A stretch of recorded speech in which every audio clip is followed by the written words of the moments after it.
Thermochemistry chapter चल रहा था हमारा। और आज हम लोग पढ़ने जा रहे हैं बॉन्ड इंथैल्पी के कॉन्सेप्ट के बारे में। बॉन्ड इंथैल्पी क्या होता है?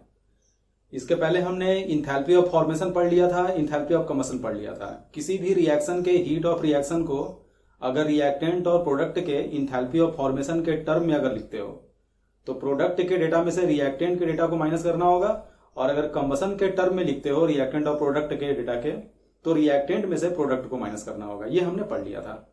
देखो बॉन्ड इंथैल्पी क्या होता है, इसमें भी इसी तरह का एक पॉइंट आएगा, लेकिन उसके पहले हम लोग सीखेंगे कि बॉन्ड इंथैल्पी आखिरकार होता क्या है। तो किसी भी मॉलिक्यूल में जो भी मौजूद बॉन्ड है उस बॉन्ड को ब्रेक करने के लिए, डिसोसिएट करने के लिए, सो दैट कि वो मॉलिक्यूल अपने कंस्टिट्यूएंट एटम्स में कन्वर्ट हो जाए और एटम्स के गैसियस फेज में कन्वर्ट हो जाए, जो भी एनर्जी हमें देना पड़ता है उस एनर्जी को हम बोलते हैं बॉन्ड इंथैल्पी। ठीक है, हेडिंग करो बॉन्ड इंथैल्पी। और समझने के लिए ऐसे समझो, मान लो कि तुम्हारे पास हाइड्रोजन गैस है, हाइड्रोजन गैस, तो इसका जो बॉन्ड होगा एच एच के बीच में कुछ इस प्रकार से होगा। तो अगर सपोज करो, मान लो कि तुम इसको हीट दिए और इतना हीट दिए कि ये बॉन्ड ब्रेक कर गया, तो जैसे ये बॉन्ड ब्रेक करेगा दोनों का दोनों हाइड्रोजन अलग अलग हो जाएगा। एच और एच के बीच का बॉन्ड अगर टूट गया तो दोनों हाइड्रोजन अलग अलग हो जाएगा। ये बॉन्ड था, एक इलेक्ट्रॉन यहां पे, एक इलेक्ट्रॉन यहां पे, बॉन्ड अगर टूटेगा तो एक इलेक्ट्रॉन इसके पास रहेगा, एक इलेक्ट्रॉन इसके पास रहेगा। ये हाइड्रोजन एटम, ये भी हाइड्रोजन एटम। कहने का मतलब हाइड्रोजन एटम का फॉर्मेशन हो गया गैसियस फेज में। तो बस इतना ध्यान रखना कि जो बॉन्ड ब्रेक करता है वो रिएक्टेंट भी गैसियस फेज में होना चाहिए, और जो एटम वो प्रोड्यूस करेगा वो एटम भी गैसियस फेज में होना चाहिए। तभी ये जो एनर्जी है ये कहलाता है बॉन्ड एनर्जी। किसका bond energy? Bond energy H H का। चाहे इसी को हम लोग इस तरह से भी रिप्रेजेंट करते हैं, डेल्टा एच, और नीचे में से एच एच बॉन्ड दिखाते हैं। ठीक है बच्चों, तो क्या क्या सीखे तुम? किसी भी मॉलिक्यूल में जब तुम बॉन्ड को ब्रेक करते हो, ठीक है, तो बॉन्ड को ब्रेक करने के लिए जितना एनर्जी देना पड़ता है उस एनर्जी को हम क्या बोलते हैं? बॉन्ड एनर्जी बोलते हैं। और साथ में ध्यान रखेंगे कि बॉन्ड एनर्जी तभी डिफाइन होता है जब रिएक्टेंट भी गैसियस फेज में हो और जो प्रोडक्ट बन रहा हो वो भी आइसोलेटेड गैसियस एटम हो। ठीक है, तो इसको मिटाते हैं, इसको नोट करने की कोई जरूरत नहीं है। बॉन्ड इंथैल्पी लिख के उसके नीचे लिखो energy associated with, energy associated with 1 mole of, क्योंकि पर मोल में डिफाइन होता है इसलिए 1 मोल लिखते हैं। Energy associated with 1 mole of similar kind of bonds. Similar kind of bonds, ये सिमिलर क्यों लिखा ये थोड़ी देर में आइडिया लाएगा सिमिलर क्यों लिखा है। Energy associated with 1 mole of similar kind of bonds is called bond enthalpy, is called bond enthalpy। 1 mole similar kind of bond जो होता है उसे एसोसिएटेड एनर्जी को हम बॉन्ड इंथैल्पी बोलते हैं। अगर उस बॉन्ड को तुम्हें ब्रेक करना है तो एनर्जी देना पड़ेगा। अगर उस बॉन्ड को बनना है, अगर वो बॉन्ड बन रहा है तो जब वो बनेगा तो अलग अलग एटम अनस्टेबल है, उनके बीच में बॉन्ड बना तो एटम खुश हो गया, स्टेबल हो गया, और जैसे वो स्टेबल हुआ एनर्जी को वो रिलीज कर देगा। यानी बॉन्ड को तोड़ने के लिए एनर्जी देना पड़ता है, और जब बॉन्ड बन जाता है तो उस प्रक्रिया में एनर्जी हमारा रिलीज होता है। ठीक है, और क्या पॉइंट बताया आप लोगों को? Bonds must be dissociated in gaseous molecules to produce isolated gaseous atoms। है ना, बॉन्ड जो भी आप ब्रेक करोगे, है ना, वो टूटना चाहिए गैसियस मॉलिक्यूल में और प्रोड्यूस भी क्या करेगा? आइसोलेटेड गैसियस एटम्स, है ना, फॉर बॉन्ड इंथैल्पी। अगर आप बॉन्ड इंथैल्पी को डिफाइन कर रहे हो तब। ठीक है बच्चों, तो देखो फॉर एग्जांपल मान लो मीथेन की हम बात कर रहे हैं, CH4, तो मीथेन गैसियस फेज में है। अब मीथेन गैसियस फेज में है, इसका स्ट्रक्चर क्या होता है? तो ये मीथेन में 4 CH बॉन्ड जुड़ा हुआ रहता है। अगर तुम चारों CH बॉन्ड को ब्रेक कर दो, अगर ये चारों का चारों बॉन्ड तुम मिटा देते हो तो कार्बन देखो अलग हो गया, हाइड्रोजन भी हमारा अलग हो गया, ऐसे हो जाएगा, सबका सब अलग हो गया। सबका सब अलग हो गया तो बनेगा क्या, कार्बन गैसियस और 4 hydrogen gaseous.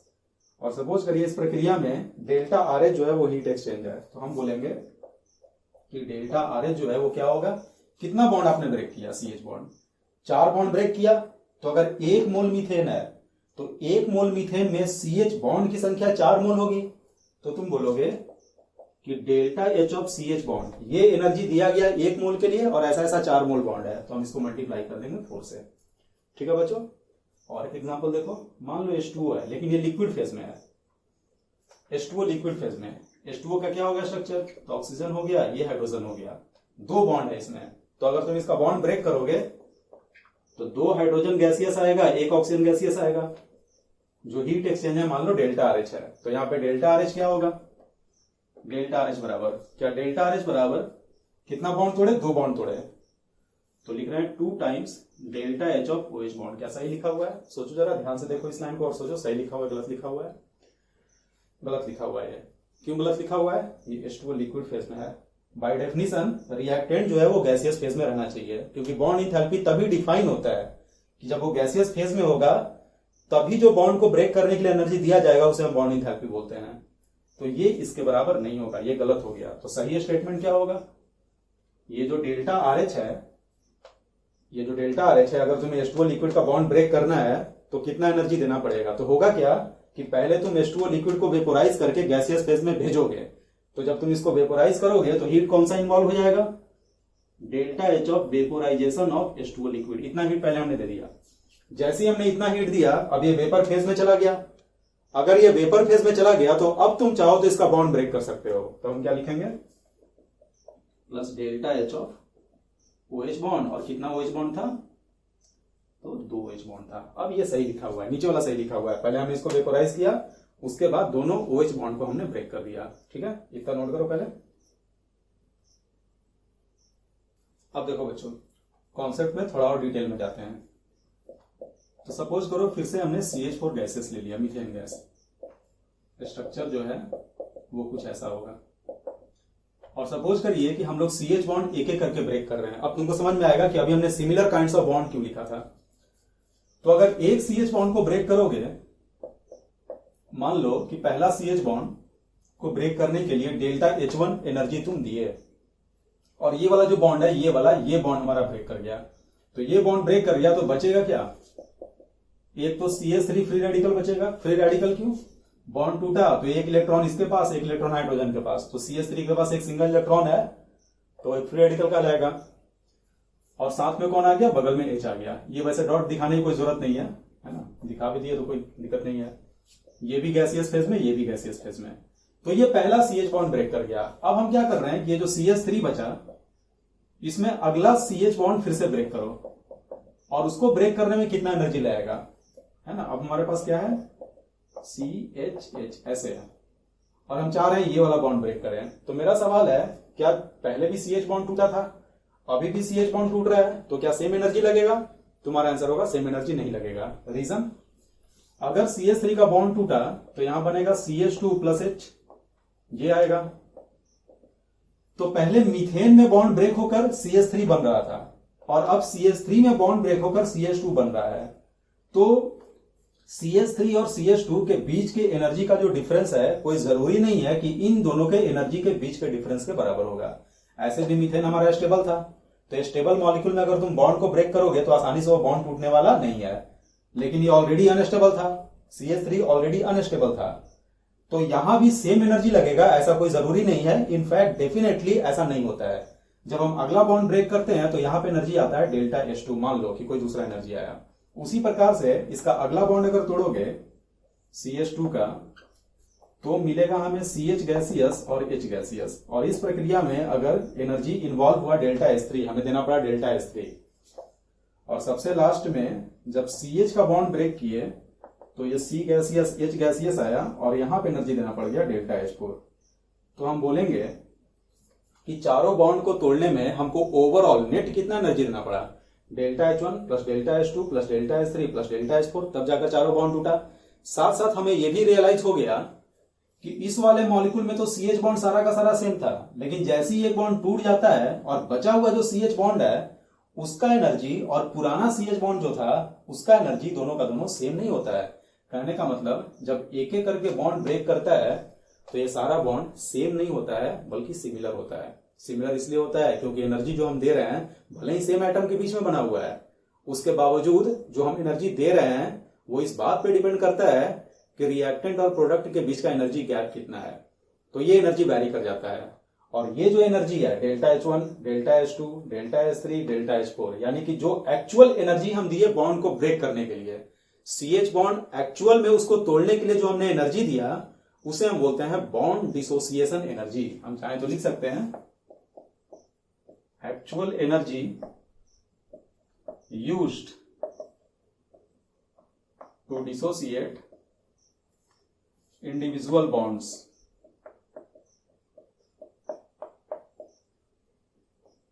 is called bond dissociation energy। इसे हम बोलते हैं बॉन्ड डिसोसिएशन एनर्जी। जो एक्चुअल एनर्जी यूज होता है बॉन्ड को ब्रेक करने के लिए एक एक करके उसे हम बोलते हैं बॉन्ड डिसोसिएशन एनर्जी। तो बॉन्ड इंथैल्पी क्या होता है? तो याद करो क्या लिखे थे, बॉन्ड इंथैल्पी क्या था?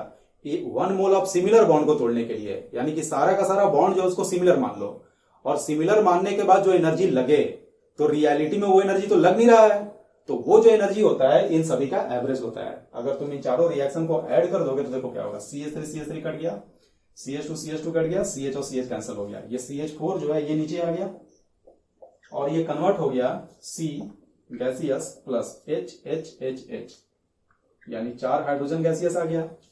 और इसका अगर डेल्टा RH है तो अभी हमने कुछ देर पहले लिखा था कि इस स्टेप में जो डेल्टा RH होता है वो बराबर होता है 4 times delta H of CH bond के। लेकिन तुमने चारों को ऐड किया है तो चारों का इंथैल्पी भी ऐड हो जाएगा, यानी ये फर्दर इक्वल होगा delta H1 plus delta H2 plus delta H3 plus delta H4 के। कहने का मतलब यहां से अगर हम डेल्टा H ऑफ CH लिखें तो ये आ जाएगा delta H1 plus delta H2 plus delta H3 plus delta H4 divided by 4। ये हमारा बॉन्ड इंथैल्पी है। और delta H1, delta H2, delta H3, delta H4 क्या है? तो वो बॉन्ड डिसोसिएशन एनर्जी है। कहने का मतलब हमारा बॉन्ड इंथैल्पी जो होता है वो वास्तव में एक प्रकार का एवरेज एनर्जी होता है। एक्चुअल एनर्जी जो डिसोसिएट करने में यूज होता है उसे हम बोलते हैं बॉन्ड डिसोसिएशन एनर्जी, और बॉन्ड डिसोसिएशन एनर्जी का एवरेज जो होता है उसी को हम बोलते हैं बॉन्ड इंथैल्पी। ठीक है, तो तुम बोलोगे कि अगर हम ये एक्सपेरिमेंट करें तो CH बॉन्ड का एग्जैक्ट बॉन्ड इंथैल्पी आ जाएगा? तो नहीं, ये हम तुमको बस एक एग्जांपल दिखाए हैं। ऐसा CH बॉन्ड केवल मीथेन में ही नहीं, C2H6 में होगा, इथेन में होगा, एसिटिलीन में होगा, बहुत सारे कंपाउंड में होगा, बेंजीन में भी होगा। और ये जो एवरेज लिया जाता है ये केवल मीथेन से ही नहीं लिया जाता है। जितना भी पॉसिबल कंपाउंड है, जितना भी एक्सपेरिमेंट करा जाता है, सारे एक्सपेरिमेंट से जो नेट रिजल्ट आता है वहां से एवरेज को कैलकुलेट किया जाता है। कहने का मतलब अगर कोई पार्टिकुलर रिएक्शन हो रहा है और उसमें तुम ये वाला CH बॉन्ड का एनर्जी इस्तेमाल कर रहे हो, तो मेरा सवाल है कि क्या तुम बिल्कुल सही डेटा यूज कर रहे हो? नहीं, तुम एवरेज डेटा यूज कर रहे हो। और अगर तुम एवरेज डेटा यूज कर रहे हो तो इस एनर्जी के सहारे जो भी रिजल्ट आ रहा होगा क्या वो एक्चुअल एक्सपेरिमेंटल रिजल्ट होगा? तो नहीं होगा। जो रियलिटी में हीट इवॉल्व होगा चाहे गेन होगा वो थियोरेटिकली मैथमेटिकली जो तुम कॉपी से CH बॉन्ड को कॉपी पे तुम CH बॉन्ड को इस्तेमाल करके निकालोगे उससे डिफर कर जाएगा।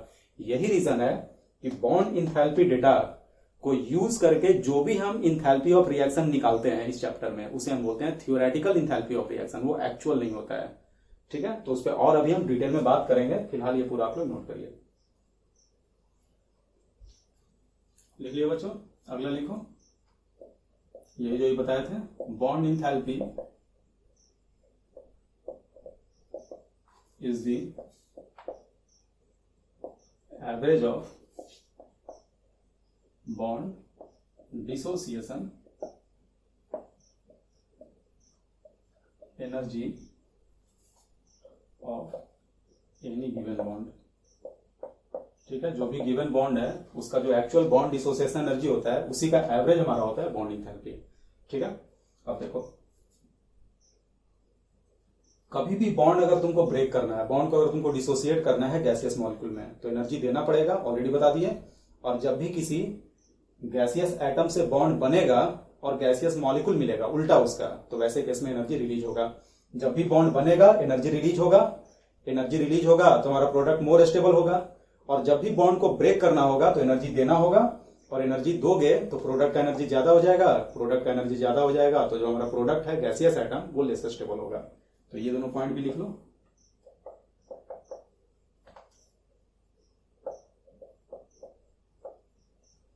Energy equal to magnitude of bond enthalpy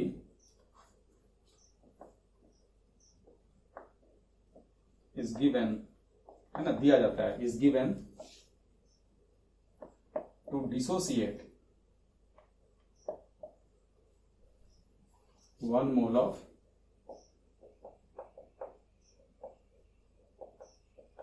similar kind of bonds.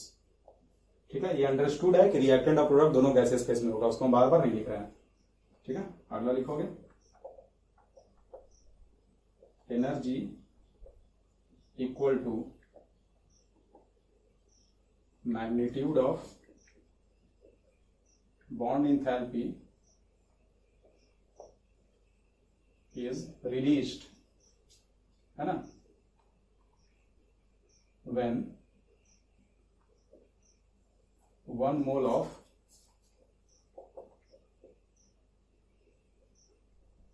similar kind of bonds form। ठीक है, किसमें? गैसियस एटम में, टू प्रोड्यूस गैसियस मॉलिक्यूल्स। ठीक है बच्चों, इसको नोट करो, और इसके बाद हम लोग जाएंगे उस इंपॉर्टेंट पॉइंट में, जैसा कि हम लोग फॉर्मेशन और कंबशन में पढ़े थे कि किसी भी रिएक्शन के इंथैल्पी को तुम चाहो तो बॉन्ड इंथैल्पी के डेटा से भी निकाल सकते हो। ठीक है, नोट करो पहले इसको, लिख लिया बच्चों। चलो, तो उस पॉइंट पे जाने से पहले थोड़ा सा एक प्रैक्टिस करो। मान लो कि हम बोल दिए कि C2H5OH है लिक्विड, और तुम्हें इसको हीट देकर कन्वर्ट करना है गैसियस एटम में। तो गैसियस एटम में क्या क्या आएगा? 2 carbon gaseous plus 6 hydrogen gaseous plus O gaseous. ठीक है, सारा बॉन्ड इसका ब्रेक कर गया। तो अगर तुमसे पूछा जाए कि बताओ डेल्टा RH बराबर क्या आएगा, डेल्टा RH बराबर, तो अगर इसका स्ट्रक्चर तुम्हारे दिमाग में है तब तो तुम डायरेक्ट लिख सकते हो, अगर स्ट्रक्चर दिमाग में नहीं है तो तुम साइड में इसका स्ट्रक्चर बना लिया करो। C2H5OH, तो C2H5OH का ये हो गया मॉलिक्यूल। ठीक है, और ये है किस फेज में? लिक्विड फेज में। तो सबसे पहले इसको वेपोराइज करोगे, तो सबसे पहले हम लोग क्या लिखेंगे? Delta H of vaporization of C2H5OH liquid. अब ये वेपर फेज में चला गया, प्लस अब एक एक करके बॉन्ड ब्रेक किया जाए। तो बताओ CH बॉन्ड इसमें कितना है? तो देखो तो 1 2 3 4 5, ऐसे क्रॉस कर दोगे तो गलती नहीं होगा। अब डायग्राम देख के हमको लग रहा है कि हम CH बॉन्ड को गिन लिए, बाकी बॉन्ड बचा हुआ है। कितना बॉन्ड गिने थे? 5। तो हम क्या लिखेंगे? 5 times delta H of CH bond plus, अब ये और बॉन्ड ब्रेक करना है। CC सिंगल बॉन्ड कितना है? मात्र 1 है, चलो इसको ही ब्रेक कर दिए, तो ये हो गया delta H of CC single bond plus, अब कौन सा है? CO सिंगल बॉन्ड, तो delta H of CO single bond plus सबसे लास्ट में delta H of OH single bond. ठीक है, ये इतना एनर्जी दोगे तो ये ट्रांसफॉर्मेशन हो जाएगा। उसी प्रकार से तुम लोग खुद से लिखने का प्रयास करो, तो जरा वीडियो पॉज करके स्ट्रक्चर बना के CH3COOH है। सपोज करो इसे भी गैसियस एटम में कन्वर्ट करना है, हम प्रोडक्ट भी नहीं लिख रहे हैं, प्रोडक्ट भी लिखो और साथ साथ डेल्टा RH भी लिखो। कॉन्फिडेंस कम है तो इसका स्ट्रक्चर बना के लिखना। ठीक है, ट्राई करो तो बच्चों, उसके बाद अनपॉज करके वीडियो देखना। ठीक है, करते हैं इसको। अब देखो CH3COOH लिक्विड है, जब बॉन्ड ब्रेक करोगे तो क्या होगा? सारा एटम फ्री हो जाएगा, यानी कि कार्बन आ गया 2, हाइड्रोजन आ गया 4 और 2 ऑक्सीजन एटम आ गया। अगर हम इसका स्ट्रक्चर बनाए तो ये रहा CH3COOH का स्ट्रक्चर। CH बॉन्ड कितना है? तो 1 2 3, तीनों CH बॉन्ड ब्रेक कर दो, 3 times delta H of CH bond. सही कर रहे होंगे बच्चों? मिलाओ, सही है ना? देखो जरा सोचो, सही किए हैं या कुछ छूट रहा है? ठीक है, तो यहाँ पे कुछ छूट रहा है। फिर से देखो, यहाँ पे लिक्विड फेज में है। सबसे पहले आपको इसको वेपोराइज करना होगा, और जब एग्जाम में सवाल आएगा, चाहे तुम अभी शीट से सवाल करोगे तो ये बहुत बार गलती होता है। ठीक है, तो ऑलवेज ध्यान देना, बॉन्ड इंथैल्पी तभी इन्वॉल्व होगा जब वेपर फेज में होगा। तो सबसे पहले हम क्या करेंगे कि इसको वेपोराइज करेंगे। तो ये हो गया delta H of vaporisation CH3COOH liquid. 1 मोल है तो 1 मोल के लिए यूज किए हैं, अगर ये 2 मोल 3 मोल 4 मोल रहे तो उतने से कोफिशिएंट आ जाएगा। अगर 2 मोल है तो कोफिशिएंट में 2 आएगा, क्योंकि ये पर मोल का डेटा होता है। 2 मोल को वेपोराइज करने के लिए आगे 2 आ जाएगा। ठीक है, उसी प्रकार से अगर 2 रहता तो जितना हम बॉन्ड लिख रहे हैं सब में 2 से मल्टीप्लाई हो जाता। एक मॉलिक्यूल के लिए बॉन्ड लिखो, फिर उसमें 2 से मल्टीप्लाई कर दो। ठीक है, आगे बढ़ते हैं। बॉन्ड ब्रेक करो। 3 CH ऑलरेडी काउंट कर लिए थे, 3 CH बॉन्ड प्लस अब कौन सा है, CC single bond, delta H of CC single bond. अब एक बात बताओ, ये भी CO बॉन्ड है, ये भी CO बॉन्ड है, क्या दोनों सेम बॉन्ड है? नहीं, एक सिंगल बॉन्ड है, एक डबल बॉन्ड है, तो दोनों का एनर्जी भी अलग अलग होगा, यानी कि तुमको दोनों अलग अलग मेंशन करना होगा। Delta H of CO single bond, delta H of C double bond हो, इसका एनर्जी कुछ और, इसका एनर्जी कुछ और, दोनों को हम क्रॉस कर देते हैं। ठीक है, दोनों हो गया। बचा कौन, OH single bond plus delta H of OH single bond. ठीक है, अगर हम ये एनर्जी दे दें तो यह ट्रांसफॉर्मेशन हो जाएगा। अगर इसका उल्टा रिएक्शन रहता तो यही चीज होगा, बस आगे में एक माइनस साइन लग जाएगा। ठीक है बच्चों, नोट करो इसको। अब लिखो सबसे इंपॉर्टेंट पॉइंट इस टॉपिक का भी, सेम वही चीज, enthalpy of any reaction can be written in terms of bond enthalpies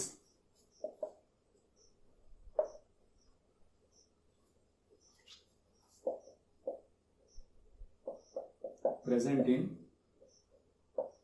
reactants and present in products। ठीक है, रिएक्टेंट में जो बॉन्ड इंथैल्पी है, प्रोडक्ट में जो बॉन्ड इंथैल्पी है, उसके टर्म में भी तुम रिप्रेजेंट कर सकते हो किसी भी रिएक्शन का इंथैल्पी। ठीक है, फॉर एग्जांपल हम लोग ले रहे हैं C2H5OH लिक्विड और तुमने इसको ऑक्सीजन में जला दिया।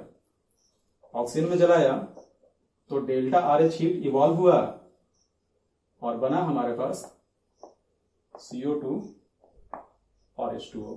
2 कार्बन है, CO2 बैलेंस हो गया, कार्बन बैलेंस हो गया, हाइड्रोजन 5 और 1 6, यहां आ जाएगा 3, 4 और 3 7, 7 में देखो 1 यहां है, बचा 6, तो यहां 6 है ना, तो 6 के लिए हम 3 से मल्टीप्लाई करेंगे। हो गया है। अब तुम्हें क्या करना है कि यहां बॉन्ड इंथैल्पी को इन्वॉल्व करना है। तो बॉन्ड इंथैल्पी को कैसे इन्वॉल्व करेंगे? बॉन्ड इंथैल्पी तभी इन्वॉल्व होगा जब सबको तुम गैसियस आइटम में कन्वर्ट करोगे। जैसे फॉर्मेशन में यही सेम चीज लिखना था, तो तुम रिएक्टेंट और प्रोडक्ट को फॉर्म किए थे। कंबसन में O2 में रिएक्शन कराए थे मोस्ट स्टेबल प्रोडक्ट बनाने के लिए।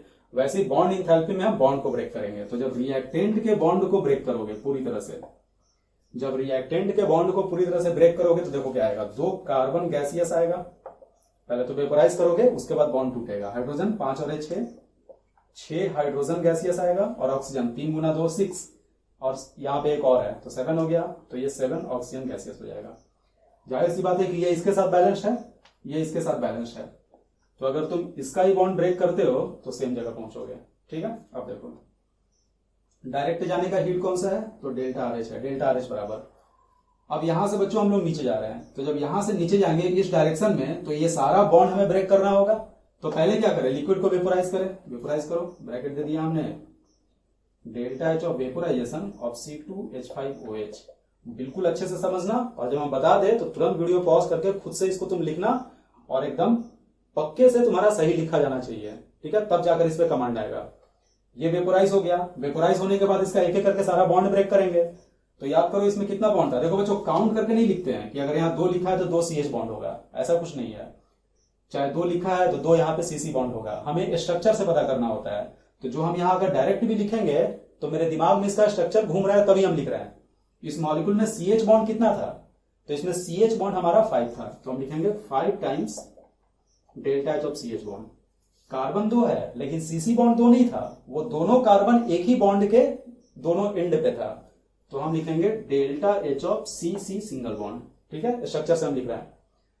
बचा कौन सा, CC बॉन्ड हो गया, बचा CO बॉन्ड और OH बॉन्ड, उसे भी लिख दो, delta H of CO bond, delta H of OH bond. ठीक है बच्चों, इसका काम खत्म हो गया। अब आते हैं यहाँ पे O2 में कौन सा बॉन्ड है, तो O डबल बॉन्ड O, लेकिन O डबल बॉन्ड O एक O2 में है और ऐसा ऐसा 3 पीस है, तो हम लिखेंगे 3 times delta H of O double bond O। Reactant का काम खत्म हो गया। हम यहां से यहां चले आए। अब हमें यहां से इस वाले पॉइंट पे जाना है, प्रोडक्ट पे जाना है, लेकिन ये तो एरो के उल्टा है। तो हम एक काम करें, यहां माइनस साइन दे दो और उल्टा चले जाओ, जैसे ही माइनस साइन दोगे, माइनस साइन दिए है ना, तो तुम ऊपर से नीचे आ सकते हो, ऊपर से नीचे आओगे माइनस साइन देके, यानी नीचे से तुम ऊपर चले गए। तो यहां से जब यहां आओगे तो देखो CO2 गैसियस, एक CO2, एक कार्बन डाइऑक्साइड में C double bond O C double bond O दो है, और ऐसा ऐसा दो पीस है, तो हम क्या लिखेंगे 4 times delta H of C double bond O हो गया। अब यहां आ जाइए H2O, लेकिन ये तो लिक्विड फेज में है तो पहले वेपोराइज करना होगा, और ये 3 है, 3 मोल है, तो हम लिखेंगे 3 times delta H of vaporization of H2O liquid plus H2O में कितना OH बॉन्ड, तो एक H2O में 2 OH बॉन्ड और ऐसा ऐसा 3 मॉलिक्यूल, तो लिखेंगे 6 times delta H of OH bond. ये हमारा प्रोडक्ट का भी सारा का सारा बॉन्ड ब्रेक कर गया। ठीक है, ये सारा डेटा अगर तुमको दिया हुआ है तो तुम यहाँ पे डेल्टा RH को निकाल लोगे। वीडियो पॉज करो, इसको फिर से लिखो और लिख कर वेरीफाई करने का प्रयास करो कि तुम सही लिख पाते हो कि नहीं लिख पाते हो। अगर दिक्कत होती है तो स्ट्रक्चर जरूर बनाना है, स्ट्रक्चर बना के करना है। ठीक है, करो इस काम को, उसके बाद हम लोग इसको मिटा के आगे बढ़ते हैं। एक और एग्जांपल देखते हैं। मान लो एसीटोन है, एसीटोन का क्या होता है फॉर्मूला, CH3COO CH3 है ना, एसीटोन गैसियस है। ऑक्सीजन के साथ इसका भी तुम कंबसन नहीं करा, तो अभी कंबसन का ही देखते हैं, फिर हम फॉर्मेशन का देखेंगे। ठीक है, कंबसन करा दिए तो बनेगा CO2H2O plus H2O liquid. Carbon कितना है, 1 2 3, 3 लगा दिया हमने। हाइड्रोजन 3 3 6, यहां भी 3 होगा, 3 × 2 6, 6 और 3 9, 9 में एक यहां है तो बचा 8, तो यहां पर लिखेंगे 4। ठीक है, इसको भी लिखना है बॉन्ड एंथैल्पी के टर्म में। क्या सिखाए थे, सारा रिएक्टेंट जो है उसको गैसेस एटम में कन्वर्ट कर लो, सारा प्रोडक्ट जो है उसको भी गैसेस एटम में कन्वर्ट कर लो, तो कितना आ जाएगा, 3 कार्बन गैसियस, 3 3 6, 6 हाइड्रोजन गैसियस, 8 और 1 9 आ जाएगा ऑक्सीजन गैसियस। हो गया बच्चों, S वाला लगा दो, डायरेक्ट चले गए तो डेल्टा RH। अब यहां से नीचे जाओगे तो ये तो पहले से गैसियस में है, सारा बॉन्ड ब्रेक करो, तो CH बॉन्ड इधर 3 और इधर भी 3, तो हम लिखेंगे 6 times delta H of CH bond. खुद से करो पहले पॉज करके, है ना, उसके बाद मिलाना। प्लस CC बॉन्ड कितना है, एक यहां CC बॉन्ड, एक यहां, देखो 3 कार्बन है लेकिन CC सिंगल बॉन्ड 2 ही है, एक यहां हुआ और एक यहां हुआ, तो लिखा जाएगा 2 times delta H of CC bond plus C double bond हो delta H of C double bond हो। खत्म हो गया इसका। अब यहां आते हैं, O2 में delta H O double bond हो और ऐसा ऐसा 4 पीस है माइनस। ठीक है, यहां पहुंच गए हम लोग। अब यहां से ऊपर जाना है एरो के उल्टा, तो पहले माइनस लगा दिए, फिर ऊपर से नीचे आ जाओ। क्या हो जाएगा, C डबल बॉन्ड हो और ऐसा ऐसा 3 है, तो 6 times delta H of C double bond हो plus H2O, 3 times delta H of vaporization of H2O liquid पहले। ठीक है, और जब ये वेपोराइज कर गया तो OH बॉन्ड को तोड़ दो, यानी 6 times delta H of OH bond. जरूर वेरीफाई करना बैलेंसिंग मेरा सही है कि नहीं है, अगर गलती से कुछ गड़बड़ हो गया होगा तो ये गलत आ रहा होगा, है ना, तो आप लोग भी वेरीफाई करते चलना। तो क्या नोटिस किया बच्चों, पिछला एग्जांपल भी हम देखे, ये एग्जांपल भी देखे, हम नोटिस कर रहे हैं कि रिएक्टेंट का सारा बॉन्ड इंथैल्पी में से प्रोडक्ट के बॉन्ड इंथैल्पी को माइनस कर रहे हैं। तो हम इसको लिख सकते हैं फॉर्मूले की तरह कि बॉन्ड इंथैल्पी किसका, रिएक्टेंट्स का, माइनस बॉन्ड इंथैल्पी किसका, प्रोडक्ट्स का। ठीक है, ये हमारा पॉइंट होता है। साथ साथ ये भी ध्यान रखेंगे कि ये एब्सोल्यूट नहीं है, अगर कोई लिक्विड में आ गया तो उसको वेपोराइज करने का हीट भी शामिल होगा यहाँ पे। अगर मान लो कोई एटम आ गया, सिंपली मान लो कार्बन ग्रेफाइट आ गया, तो कार्बन ग्रेफाइट को भी तो गैसेस एटम में कन्वर्ट करोगे, तो वहां सीधे केवल सब्लिमेशन का हीट आएगा, वहां कोई बॉन्ड मौजूद नहीं है। ठीक है, वो भी एग्जाम्पल हम देखेंगे, पहले इसको पूरा नोट कर लो। अब हम देखो बच्चों डायरेक्ट करेंगे, है ना, रिएक्टेंट में से प्रोडक्ट को सीधे माइनस कर देंगे, ये लूप बनाने की कोई जरूरत नहीं है, नोट करो। एक एग्जांपल देखते हैं डायरेक्ट करने का।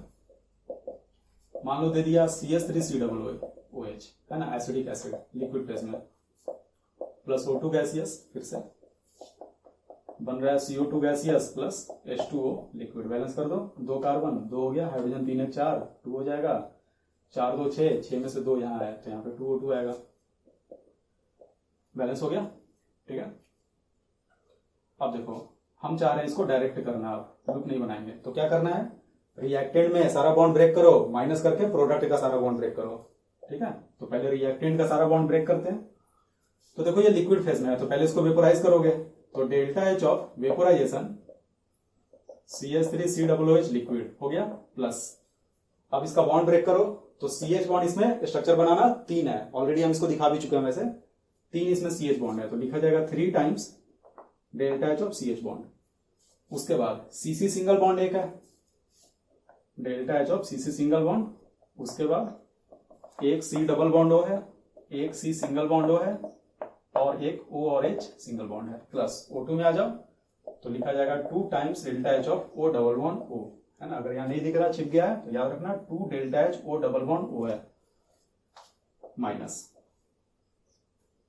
माइनस लगा के अब प्रोडक्ट में वही काम करेंगे तो प्रोडक्ट में ब्रेक करो 2 CO2 तो लिखा जाएगा 4 times delta H of C double bond O। इसको वेपोराइज करो पहले, 2 times delta H of vaporization of H2O liquid plus कितना OH सिंगल बॉन्ड कितना, तो एक में 2, 2 में कितना 4 delta H of OH single bond. ठीक है, ये सारा डेटा दिया हुआ है, तुम्हारा काम हो जाएगा। ठीक है बच्चों, अब देखो एग्जांपल ले रहे हैं।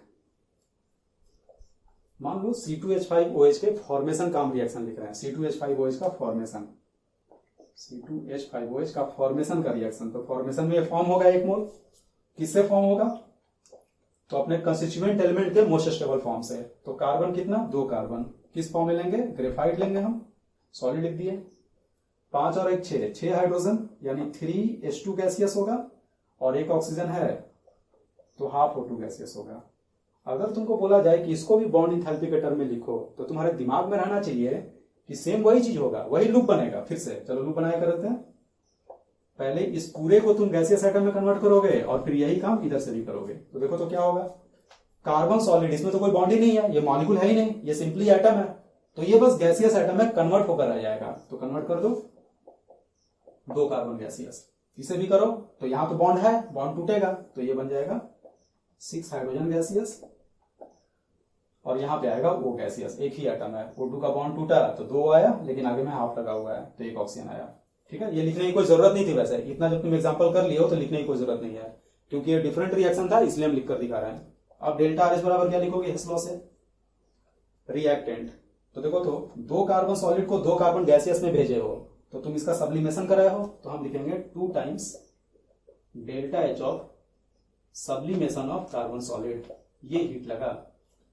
अब यहां पे ये ऑलरेडी गैसियस है और 3 मॉलिक्यूल है तो लिखा जाएगा 3 times delta H of HH bond O2 और हाफ से मल्टीप्लाइड है तो half times delta H of O double bond O। Reactant का काम हो गया, आप यहां पहुंच गए, यहां से उल्टा जाना है ऊपर, एरो को उल्टा डायरेक्शन में, तो लिखा जाएगा माइनस, और यहां से यहां आना ऑलरेडी हम सिखा चुके हैं। ये लिक्विड है, वेपोराइज करो, delta H of vaporisation C2H5OH liquid, और कौन सा CH बॉन्ड कितना है, इसमें 5 आया था CH बॉन्ड, डायरेक्ट लिख देते हैं 5 times delta H of CH bond plus CC bond 1 होगा, ठीक है, CO बॉन्ड भी 1 होगा और 1 होगा हमारा OH बॉन्ड। ठीक है बच्चों, हो गया, ये भी नोट कर लो, सारा प्रैक्टिस कर लो 1-2 बार अच्छे से ताकि तुमको कमांड आ जाए। यही सब डेटा एग्जाम में दिया रहेगा, शीट में दिया रहेगा, और ये सब डेटा दिया हुआ है, तुमको ये लिखना आता है तो फिर इस वाले कॉन्सेप्ट में कोई दम नहीं है, नोट कर लो। लिख लिया बच्चों। अब देखो 4 रिएक्शन लिखे, चारों रिएक्शन में तुम बॉन्ड इंथैल्पी के सहारे डेल्टा एच निकाले, रिएक्टेंट के बॉन्ड इंथैल्पी में से प्रोडक्ट के बॉन्ड इंथैल्पी को माइनस करके। लेकिन इन चारों रिएक्शन में जो डेल्टा एच आया क्या वो रियल होगा, क्या रियलिटी में एक्सपेरिमेंट करोगे तो डेल्टा एच उस रिएक्शन में उतना ही आएगा, तुम्हारा आंसर है नहीं। क्यों, क्योंकि जो बॉन्ड इंथैल्पी था वो तो खुद ही एवरेज डेटा है, वो तो एक्चुअल डेटा है नहीं, तो वहां से जो रिजल्ट आएगा वो भी थ्योरेटिकल रिजल्ट ही आएगा। तो हम लोग लिख सकते हैं कि अभी जो इंथैल्पी ऑफ रिएक्शन हम कैलकुलेट किए है ना, enthalpy of reaction calculated from enthalpy of reaction calculated from bond enthalpy data, enthalpy of reaction calculated from bond enthalpy data is theoretical enthalpy of reaction।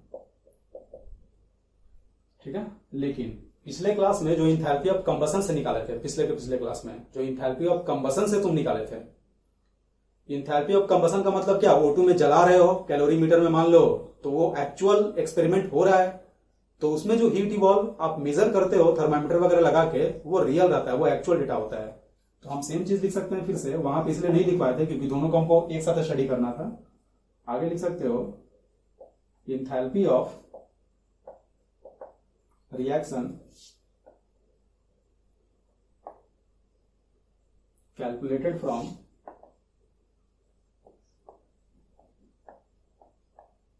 enthalpy of combustion data is actual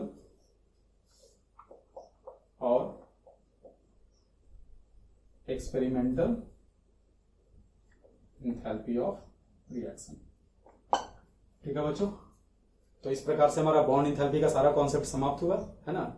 numerical इसका देखते हैं हो पाता है कि नहीं हो पाता है। ठीक है, नोट कर लो इसको भी। देखो बच्चों, फर्स्ट में कह रहा है इंथैल्पी ऑफ डिसोसिएशन PS3 का 954 किलोजूल पर मोल है। ठीक है, तो अगर तुम PS3 का सारा बॉन्ड तोड़ते हो डेल्टा RS से, तो मिलेगा phosphorus gaseous plus 3 hydrogen gaseous मिलेगा। तो ये डेल्टा RS बराबर क्या लिखोगे, PS3 में कितना पीएच बॉन्ड है, 3 है, तो 3 times delta H of PH bond is equal to आ गया 954। यूनिट है किलोजूल पर मोल, है ना, लिख दिया हमने किलोजूल। और यहां से मान लो किलोजूल हम लिखते हैं क्योंकि 3 बॉन्ड है। यहां से अगर लिखेंगे डेल्टा H और पीएच, तो 3 से डिवाइड हो जाएगा, यानी आ जाएगा 318 किलोजूल पर मोल आ गया एक पीएच बॉन्ड के लिए, चाहे 1 मोल के लिए। अगला बोल रहा है P2H4 का, सेम डेटा दिया हुआ है, P2H4 गैसियस का कुछ मेंशन नहीं किया और साथ में सब्लिमेशन चाहे वेपोराइजेशन का हीट नहीं दिया है, तो गैसियस ही लेके चलेंगे। वैसे भी फॉस्फीन हमारा गैस होता है रूम टेम्परेचर पे। ठीक है, तो P2H4 गैसियस, इसको ब्रेक करोगे तो आ जाएगा 2 phosphorus gaseous plus 4 hydrogen gaseous. अब P2H4 का स्ट्रक्चर कैसा होता है, तो ये होता है P2H4। तो इसमें आप नोटिस कर रहे हो कि पीएच बॉन्ड 4 है और एक PP सिंगल बॉन्ड है। तो जब इसका लिखोगे डेल्टा RS, तो ये आ जाएगा delta H of PP single bond plus 4 times delta H of PH bond. और बोल रहा है कि ये इक्वल है 1.485 मेगाजूल के, मेगाजूल। तो 1 मेगाजूल में 10 का पावर 6 जूल होगा और 10 का पावर 3 किलो जूल होगा। तो अगर हम इसको 1000 से मल्टीप्लाई कर दे तो यह आ जाएगा 1485 और ये कन्वर्ट हो गया किलो जूल में। ठीक है, किलो जूल। यहां से आप कैलकुलेट करोगे डेल्टा H और पीपी बॉन्ड, तो ये हो जाएगा 1485 माइनस 4 टाइम्स पीएच बॉन्ड, 318 में मल्टीप्लाई हो गया 4 से, और हमारा आंसर आ जाएगा किलो जूल में, चाहे किलो जूल पर मोल में। ठीक है, हो गया ये, नोट कर लो। अगला देखते हैं, ये दोनों आसान सवाल ही है। ठीक है, अगले में कर रहा है calculate enthalpy of formation of acetone. Acetone का फॉर्मेशन का, तो एसीटोन का फॉर्मूला CH3COO CH3 गैसियस ले लिए, क्योंकि कहीं भी एसीटोन के वेपोराइजेशन का हीट नहीं दिया है, तो गैसियस फेज में ले लिया। अब इसका फॉर्मेशन का हीट पूछ रहा है, तो वह रिएक्शन का डेल्टा H पूछ रहा है जिसमें ये फॉर्म हो रहा है by definition enthalpy of formation जैसे हम डिफाइन किए थे। तो किससे बनेगा, 3 कार्बन। तो आपको लेना होगा 3 कार्बन ग्रेफाइट, हाइड्रोजन कितना 3 3 6, तो ले लो 3 हाइड्रोजन गैसियस और 1 ऑक्सीजन है, यानी हाफ O2 गैसियस आ जाएगा। ठीक है, अब इसका डेल्टा RH बॉन्ड इंथैल्पी के टर्म में कैसे लिखे थे, रिएक्टेंट में सारा बॉन्ड ब्रेक कर दो माइनस करके प्रोडक्ट का। तो रिएक्टेंट का अगर हम लिखे तो 3 times delta H of sublimation of carbon solid. Sublimation का हीट लिखेंगे क्योंकि यहाँ पे कोई बॉन्ड मौजूद नहीं है, सॉलिड है तो उसको गैस में हमने कन्वर्ट कर दिया। अभी हमने दिखाया था फॉर्मेशन का एक, सेम काम इसके साथ करो तो ये हो जाएगा 3 times delta H of HH bond plus half times delta H of O double bond O, reactant हो गया माइनस, प्रोडक्ट में आ जाओ तो 6 times delta H of CH bond plus C double bond O, delta H of C double bond O plus C से single bond कितना है बच्चों, यहां और यहां के बीच में एक और यहां भी एक, तो 2 times delta H of C से सिंगल बॉन्ड। ध्यान से देखो, हमें ये सारा डेटा दिया हुआ है। CH बॉन्ड का एनर्जी है 413.4, तो ये यहां पे हम लिखेंगे 413.4, 6 से मल्टीप्लाई भी रहेगा। चलो डेटा लिख ही देते हैं, ये बराबर हो जाएगा 3 टाइम्स सब्लिमेशन कार्बन का दिया हुआ है 718 0.4 प्लस 3 टाइम्स एच बॉन्ड का energy 435.8 plus half O double bond O दे रखा है 495 माइनस सी एच बॉन्ड, तो 6 टाइम्स सी एच बॉन्ड कितना दिया है 413.4 plus C double bond O, ठीक है, क्रॉस चेक कर लेना एक बार जरूर, मेरे से भी कोई गलती हो सकता है ना, और 2 times delta H of CC single bond, वो हो गया 347। सॉल्व कर लोगे आपका आंसर आ जाएगा, ठीक है। तो ये 2 सवाल बिल्कुल सिंपल डेफिनेशन पे डिपेंडेंट हो गया। अब हम लोग थोड़ा सा ऊपर लेवल का इसी का सवाल करते हैं, नोट कर लो। देखा जाए बच्चों, बोल रहा है कि इस सवाल में एसएस बॉन्ड का एंथैल्पी बताइए, और ये डेटा दिया हुआ है। क्या डेटा दिया है? ये खतरनाक सा मॉलिक्यूल है, इसका हीट ऑफ फॉर्मेशन दिया है, इसका भी हीट ऑफ फॉर्मेशन दिया है, और इस गैसियस का भी हीट ऑफ फॉर्मेशन दिया है, ठीक है। तो अब एसएस बॉन्ड कैसे निकलेगा? तो एक काम करते हैं, जो डेटा दिया है पहले उसका रिएक्शन लिखते हैं, ठीक है। तो अगर हम इसका रिएक्शन लिखें हीट ऑफ फॉर्मेशन का, तो ये फॉर्म होगा, किससे फॉर्म होगा? तो प्रोडक्ट में आएगा C2H5S, है ना, C2H5 गैसियस, और रिएक्टेंट में कौन होगा? तो इसका कंस्टिट्यूएंट एलिमेंट का मोस्ट स्टेबल फॉर्म, यानी कि 4 कार्बन सॉलिड 5H2 गैसियस आएगा और 1 सल्फर सॉलिड आएगा।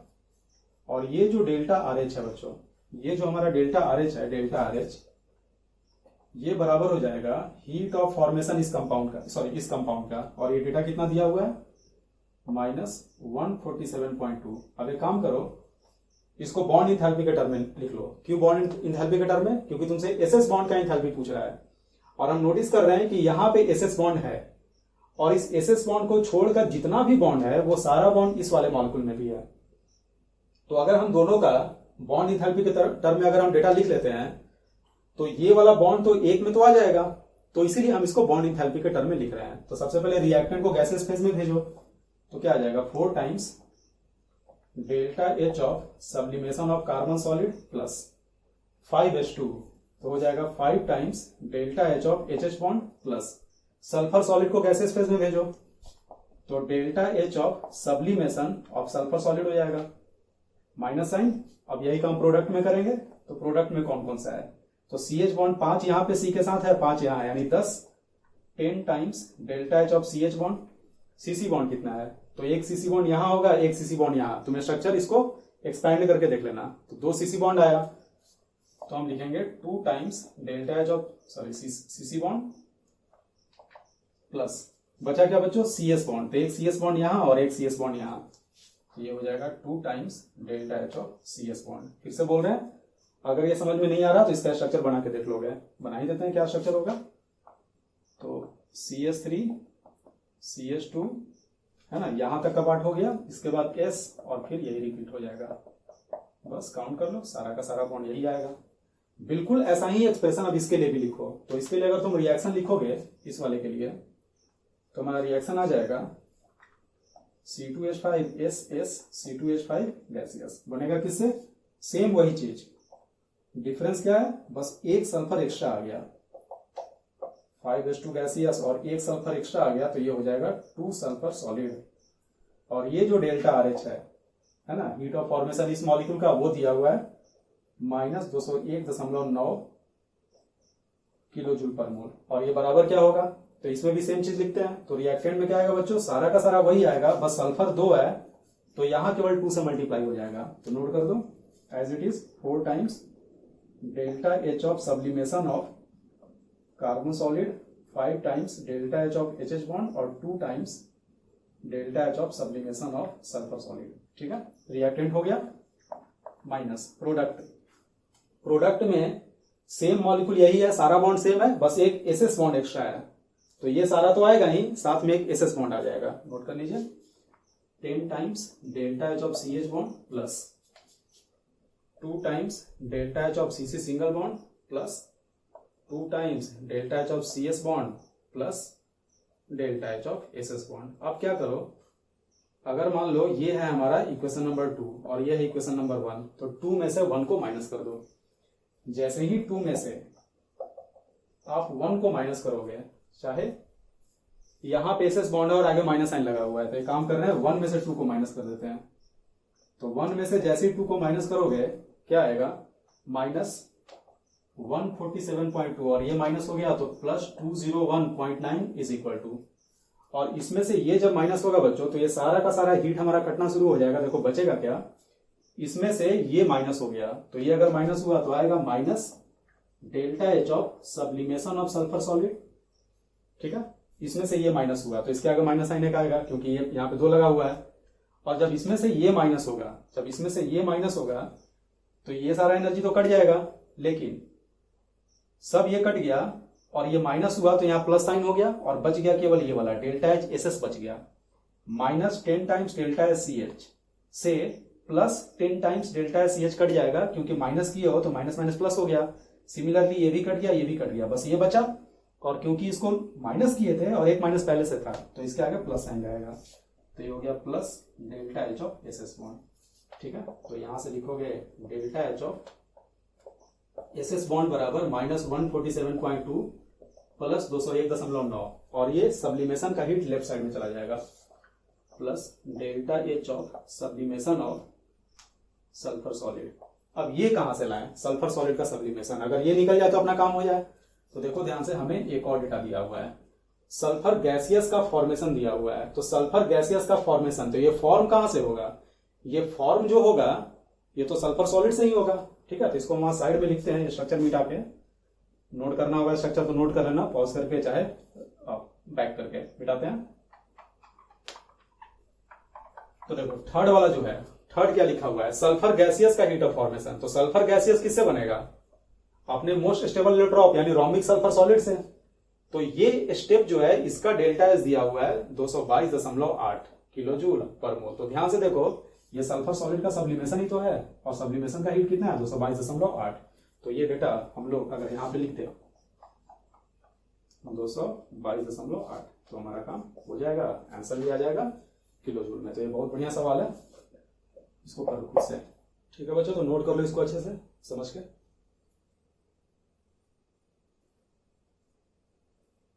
तो आज की क्लास हमारी यहीं पे समाप्त होती है। ठीक है, अगले क्लास में हम लोग रेजोनेंस एनर्जी देखेंगे, और इंथैल्पी ऑफ एटोमाइजेशन एक होता है, बॉन्ड इंथैल्पी से थोड़ा सा रिलेटेड होता है, उसको हम लोग देखेंगे। ठीक है, तो मिलते हैं अगले क्लास में।